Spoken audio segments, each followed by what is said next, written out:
Melody Mondays with Unblind Tibbin. I'm so excited to talk to him tonight. He's a Toronto award-winning poet laureate.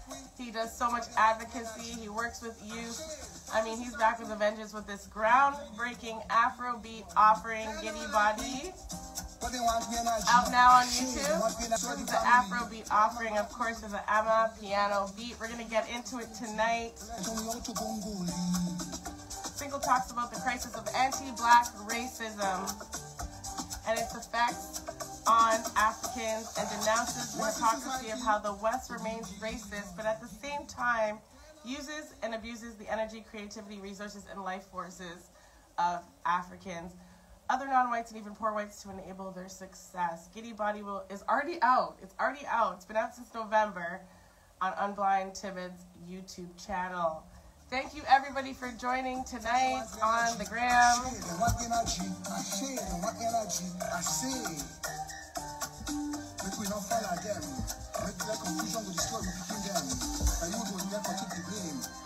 Share the link with your people, your friends, your family. What's in society? What's up, Unblind Tibbin? How are you? Peace and blessings. I am divine. How about yourself? I am also divine. What a blessed Monday it is to talk with you this evening, reason with you, get to know you, and what inspires you, your aspirations with this new project. Is it an EP album? It's a collection of work. What is it to you? How do you define it? Okay, well, we have the EP, which is coming out, and then we'll have the album. So it's currently the single, the EP, and the album. They're all in sequence. So we're all working on them all into place right now. Wow, that's a lot. And I love the vibes. I love the beats. You know, I'm dancing in my chair. And not only that, I love the message in your music.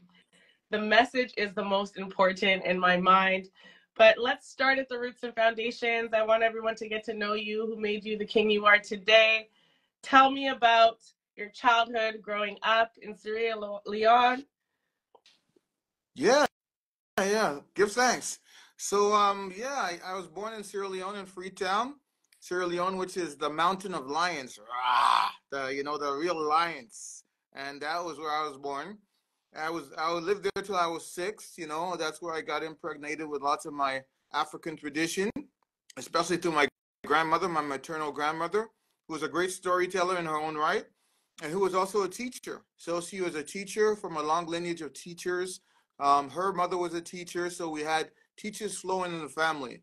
And they were teachers who were really into making people socialize in a proper manner so they could live their lives fully.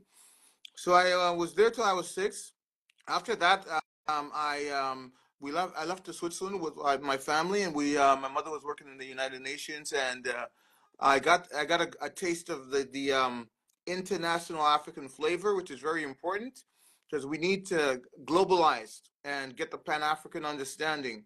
So that's where I understood more, because Geneva, where I went to, was a very global African city because of all the international organizations that were there. And so I intermingled with people from Tanzania, people from all around Africa and all around the world. And this also informed my narrative so that I could have more of a global understanding of how Africa fit into the whole schema of world affairs. And knowing that, Africa had to come back. Africa had to wake up because Africa was a slumbering giant. And it had been slumbering because it had been given sleeping pills. So now it's time for us to wake up, to reclaim who we truly are, divine rights, to know thyself, and to reclaim our divinity. Because at the end of the day, it's only us who can reclaim who we truly are. And as they said before, we are the ones who we've been waiting for. So now it's just the time to self-actualize. Wow. And you came to Toronto, and of course that has influenced you as well. You've done some amazing work. You're a storyteller, a poet laureate, addressing a lot of social justice issues, working with youth. Tell me about, your role in storytelling and addressing social justice through this form of art. Ashe, yes. So, I came to Toronto. I did my university at York, and I've been here ever since I was an adolescent. But I think that it's critical. In African tradition, there was somebody called a griot, as we know, or the jeliba, and this was one of the most important roles in African society. The king could not be a king without a Jeliba. The Jeliba was the one who told the king who he was. Like, for example, Mansa Musa had a Jeliba, whether it is Abu Bakr, whether it is the ancient Egyptians, the Paherus. The Jeliba was a critical piece. And in African tradition, your words were very important. I think that that's why, for me, the art of griot or storytelling is so important, because the words were used for alchemy. And alchemy not meaning changing base metals to gold. That's what alchemy is when we study chemistry. But using words not only to change humans to divine beings. That's what that alchemy was all about. Divining words. So telling people who they are, reminding them of their ancestors, reminding them of their greatness, because if not, they could fall into somebody else's trap. They could fall into somebody else's domination.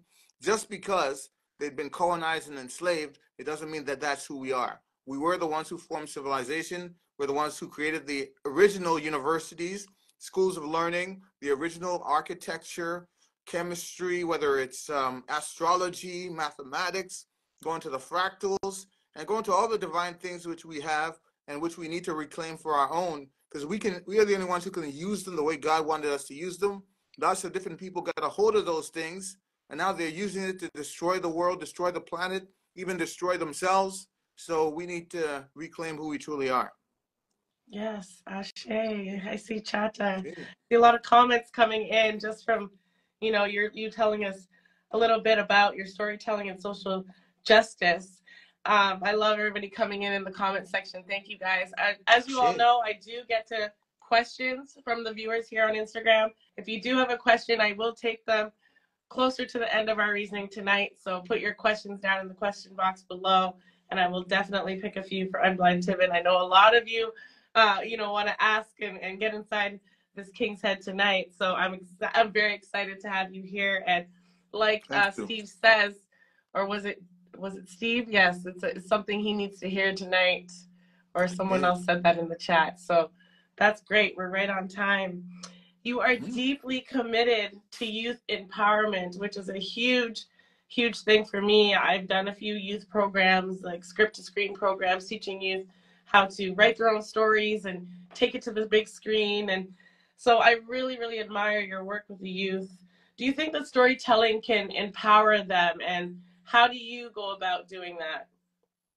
Yeah, I've worked with youth from prison, incarcerated youth, to youth on the outside, to youth, and I find that it's such of a marvelous thing.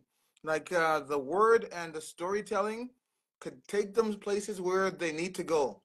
Nowadays, it's being used to dominate them and to put them into a negative trance. But the same way it does that negative stuff, it can do the positive stuff. And I think if we start telling them about their greatness, it's going to resonate, because it resonates with them because it's the truth. Ma'at in ancient African tradition, ancient Egypt, ancient Kemet, the land of the blacks, meant truth. And the truth is so much more powerful than a bunch of lies. So for me, in my stories, I'm just trying to push some fundamental truths and make them attractive so the youth can come back into those truths. Because once they know that that truth is there, it's attractive, it's exciting. They have stories of ancient kings, ancient beings who did wonderful things. Then that's what they're going to want to replicate. They're not going to want to replicate the run in the mill, because that's not going to take them very far. And that's not going to take them beyond their block. This is going to take them, like, I want to have a global appeal. Like I said, Sierra Leone, Nigeria, Cameroon, Canada, all the way to Africans in New Zealand, Africans in wherever they might be, whether it is in Fiji. There are people everywhere that need to connect to their divine resonance, and this is what it's all about. I think that's why Afrobeat is so important, because right now our ancestors are telling us that we have a vehicle and a tool and a projection which is going very easily, and it needs to captivate the truth of who we are and the truth for humanity, because humanity is embarked on a ship which is sinking, and we need to really do what we can to enable people to rise up. Some powerful messages right there, and as well as in your new track, Giddy Body.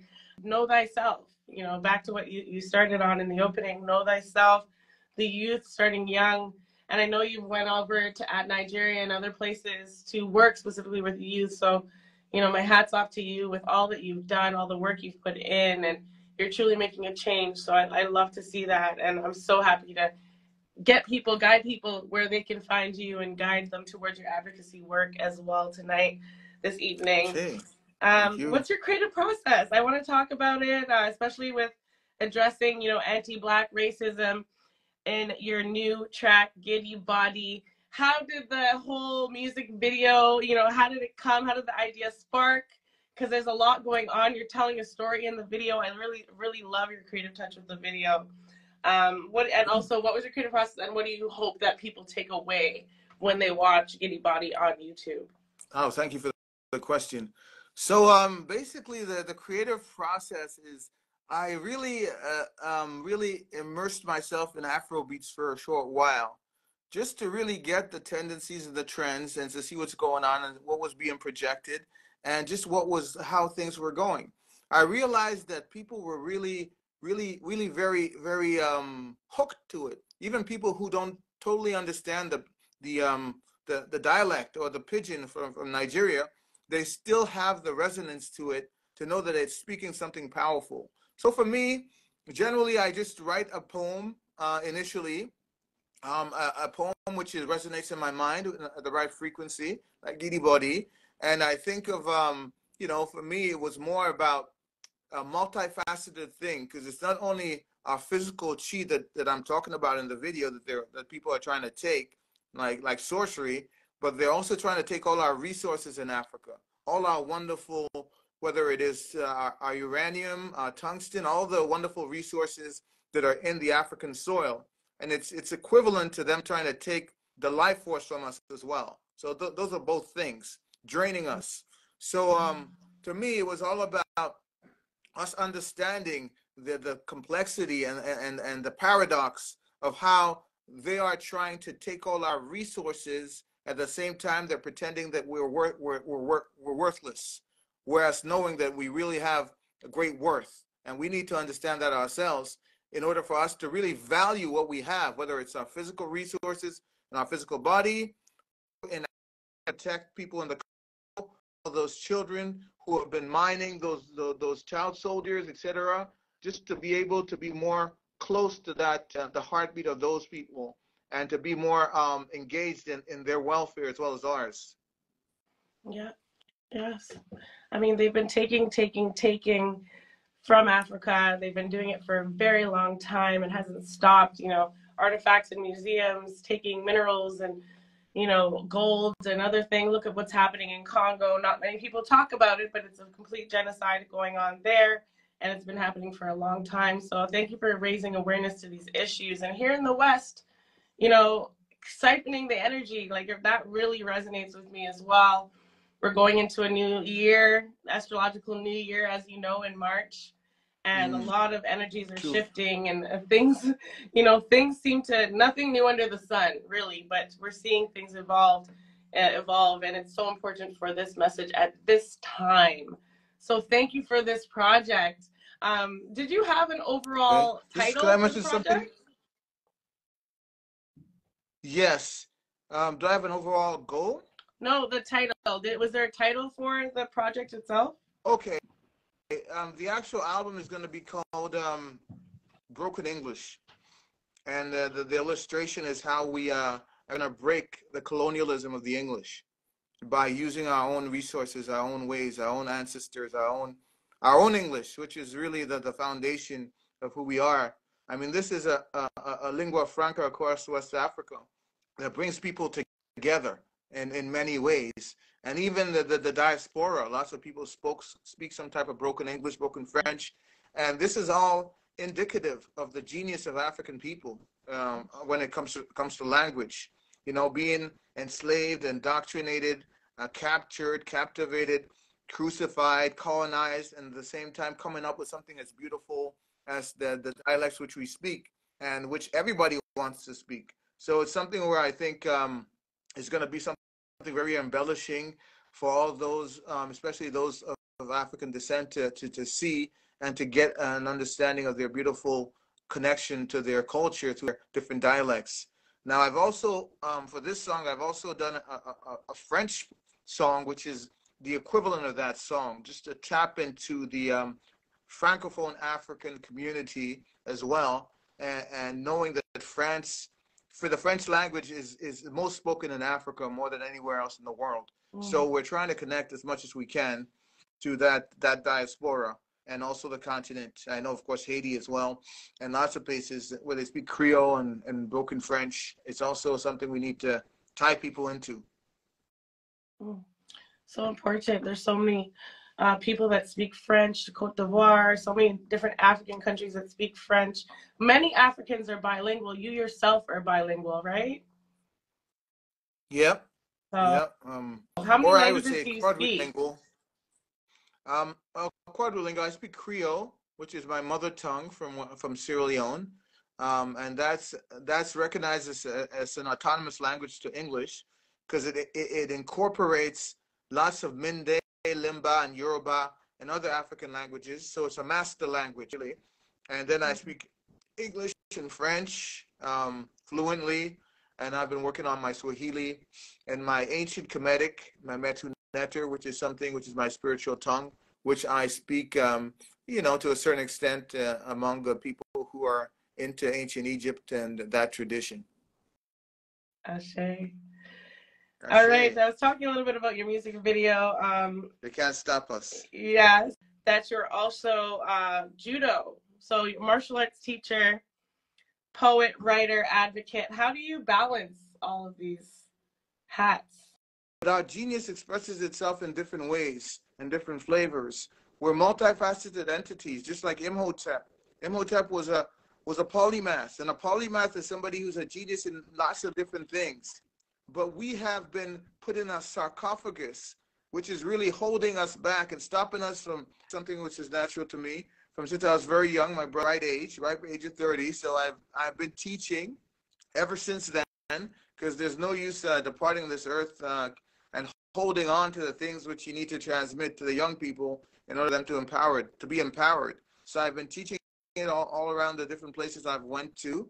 For young girls in Nigeria, I've been programs for people in Toronto, and also I teach some Qigong because I think that all the Yang martial arts need the Yin martial arts to recuperate and just for a balance, because we can't just be doing the Yang martial arts because that's going to deplete us eventually, especially as we get older and older. We need to do more and more of the Yin martial arts. So I've been doing that. Like you said, I think that also, we have lots of time in the day to do different things. And if things that are bringing to us, like Qigong, Judo, and stuff like that, then we won't find ourselves as drained as if we're doing things which, of course, are just not giving back. The good thing about Qigong and meditation is that we're going inside, we're healing ourselves, and we're creating a space for us to grow and to heal eternal beings. And I think in the Western world, we externalize the world too much, and we internalize the world too little. So what happens is that we become like headless chickens, doing a whole bunch of things. Are there any specific challenges that you faced in your work, in your advocacy work, to be specific, and how did you overcome those challenges? Yeah, thank you. So I think that there's lots of naysayers and people who, even when I do presentations about African history and African glory and African greatness, lots of people, unfortunately, have not learned all the greatness and all the our story that they need to have learned. So they're resistant because to them it feels like it's not true. Whereas the scholars that we have in our community have proven these things to have been true, and these things have been delineated as our story. So I find that there's a resistance among older people or people in these teaching roles to impart that insight to the younger people. And it's really time for us to get over the colonial syllabus, and because that was not made for us. It was made to dominate us, and that's why it was put there, so that we could believe we're lesser than who we are. Others can believe the same thing, and therefore we can go to the back of the room and just wallow in self-pity. So we need to stop doing that.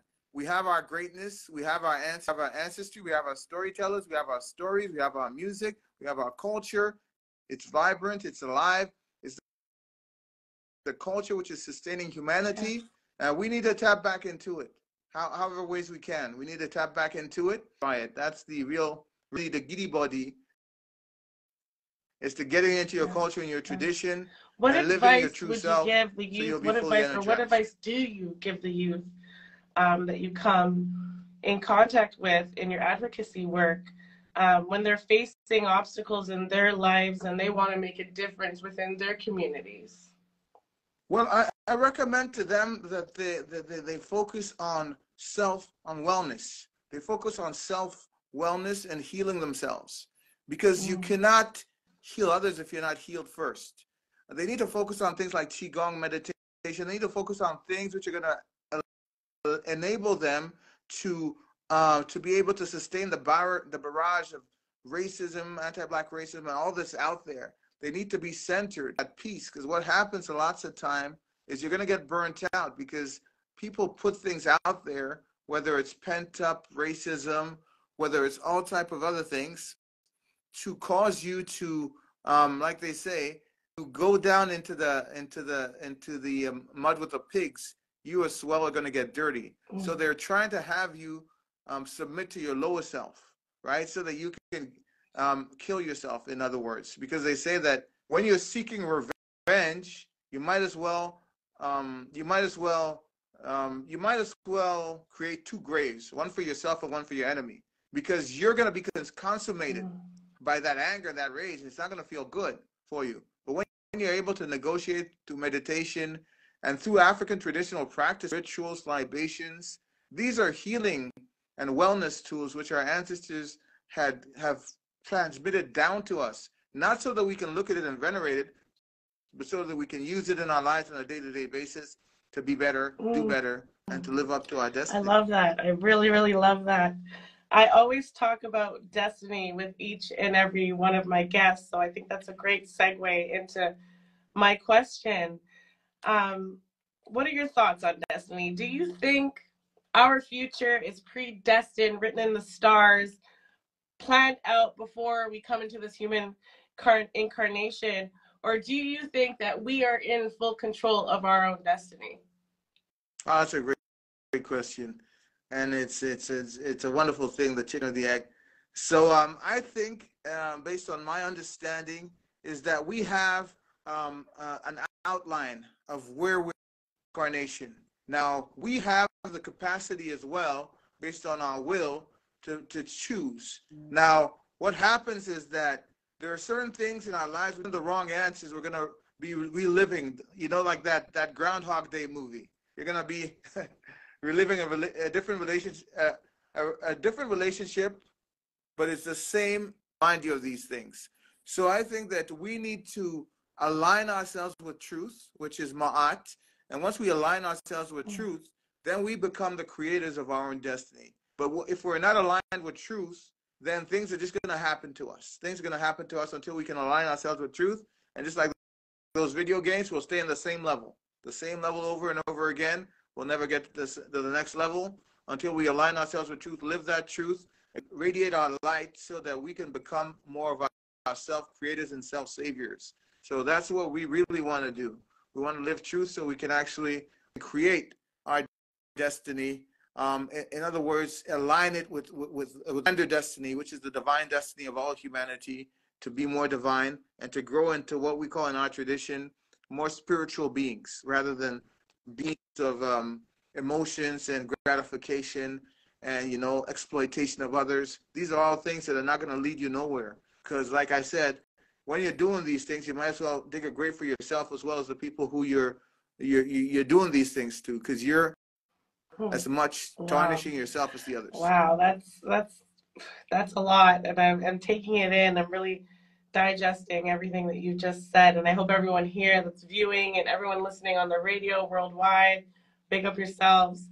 This is some deep conversation that we're getting into for this reasoning tonight. Thank you for that answer.